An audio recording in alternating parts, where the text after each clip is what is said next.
Imagine living with a chronic, life-altering condition, only to realize the medical world has been calling it by the exact wrong name for decades. Welcome to This Explainer.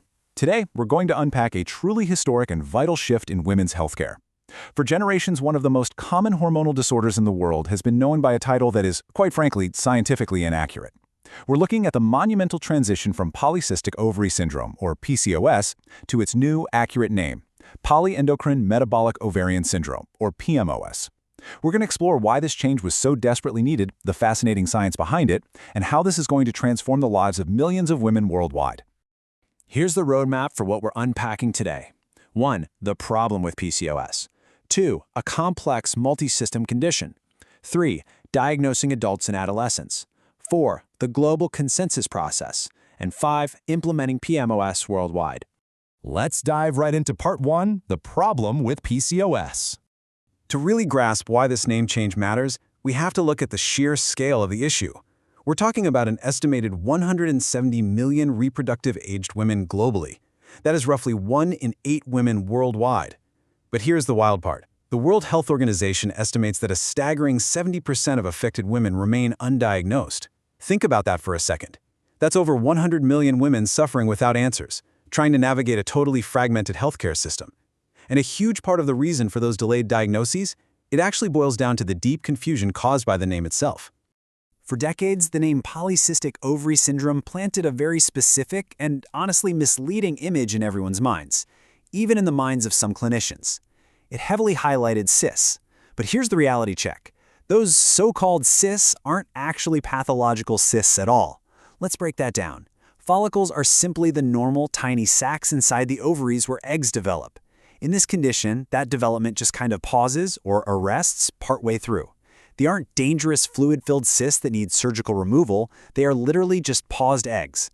Because the old name slapped the word cysts front and center, it completely obscured the true systemic nature of the disorder, hyper-focusing way too much on just the ovaries and fertility.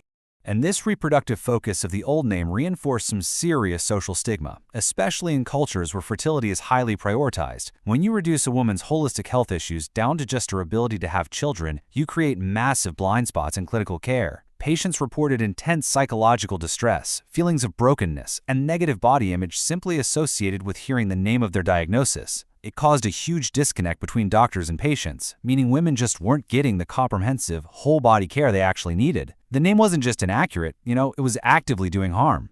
Which brings us to part 2, a complex multi-system condition. Rather than just staring at the ovary, doctors now recognize this condition operates like a highly complex metabolic orchestra. The new name introduces the word polyendocrine. To put it simply, it's a massive domino effect. When one hormone signal misfires, like the ones coming from the hypothalamus in the brain, it sets off a chain reaction. The ovaries and adrenal glands get the wrong signals and start overproducing androgens. If one section of an orchestra plays out of tune, the whole symphony sounds wrong, right? It's a whole-body hormonal network issue, absolutely not just an isolated problem in the pelvis. When we look at the actual clinical features, adding the word metabolic to the new name becomes undeniably necessary. Up to 85% of individuals with this condition have intrinsic insulin resistance. That cascade effect is massive. Because the body struggles to process insulin correctly, women are facing highly elevated risks for type 2 diabetes, cardiovascular disease, hypertension, and even obstructive sleep apnea. And these metabolic risks continue well into menopause, long after fertility is a primary concern. This is exactly why the name needed to change, to literally force the medical community to look at the heart, the sleep cycle, and the blood sugar, ensuring holistic, long-term management. Let's move on to part 3, diagnosing adults and adolescents. The 2023 International Evidence-Based Guideline does something really smart here. It tailors the diagnosis based on life stage. For adults, diagnosis generally requires 2 out of 3 criteria: irregular cycles, clinical or biochemical hyperandrogenism, and polycystic ovarian morphology on an ultrasound or an elevated AMH blood test. But for adolescents, the guidelines act as a major protective measure. They require 2 strict criteria: irregular cycles and hyperandrogenism. Why the difference? Well, because ovarian morphology is physiologically all over the place during puberty. It is completely normal for a teenager's ovaries to look different. Medical guidelines recognized a huge risk here, accidentally labeling a teenager with a lifelong chronic illness just because her body is going through normal puberty. So yeah, Ultrasounds are not relied upon for adolescent diagnosis. Okay, part 4, the global consensus process.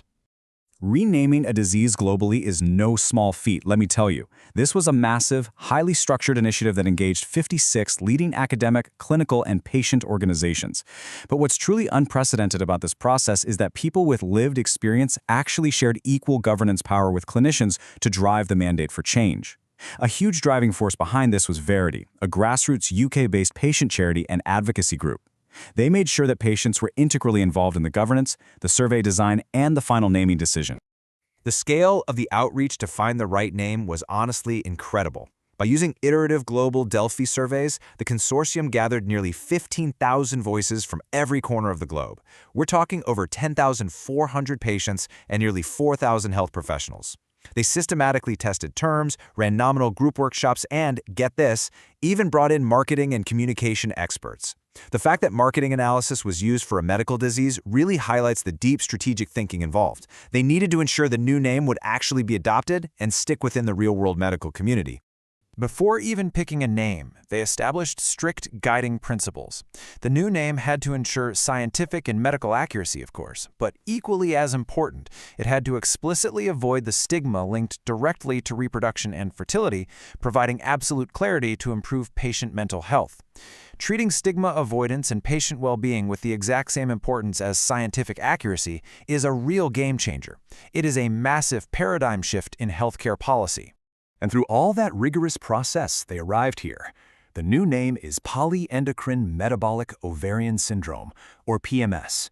It perfectly reflects that multi-system pathophysiology we just talked about. It swaps out the misleading cysts for ovarian to recognize the ovulatory dysfunction, but without that pathology myth. Crucially, it retains an evolutionary link to the old acronym, shifting smoothly from PCOS to PMS. Branding experts noted this evolutionary link is absolutely vital to massively aid in the global transition, avoiding the shock of making millions of people feel like they suddenly had a completely brand new, unfamiliar disease. Finally, Part 5, Implementing PMOS Worldwide. So, you have a new, scientifically accurate name. Awesome. But how do you actually get the entire medical world to adopt it? Well, a meticulously co-designed, 8-stage global roadmap is already underway. And guys, this is a bureaucratic mountain. This strategy involves publishing clinical reviews, co-designing multilingual resources, updating university textbooks, and retraining healthcare providers from the ground up. But perhaps most importantly, it involves the massive systemic rewiring of global healthcare infrastructure.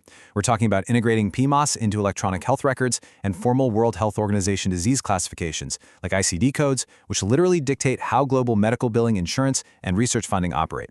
This timeline demonstrates a really carefully managed transition period. If you or someone you know is navigating this condition right now, know that we are currently right in the thick of this crucial transition window, moving toward the official consensus publication in 2026. By 2028, the goal is full integration into the international guidelines used across 195 countries. Shifting a deeply entrenched medical narrative takes time, but the finish line is in sight. We're actively moving global healthcare away from the narrow question of, do you have cysts, and toward a comprehensive, empathetic evaluation of whole-body health. As we wrap up this explainer, I want you to consider this. How does changing a name actually change the future?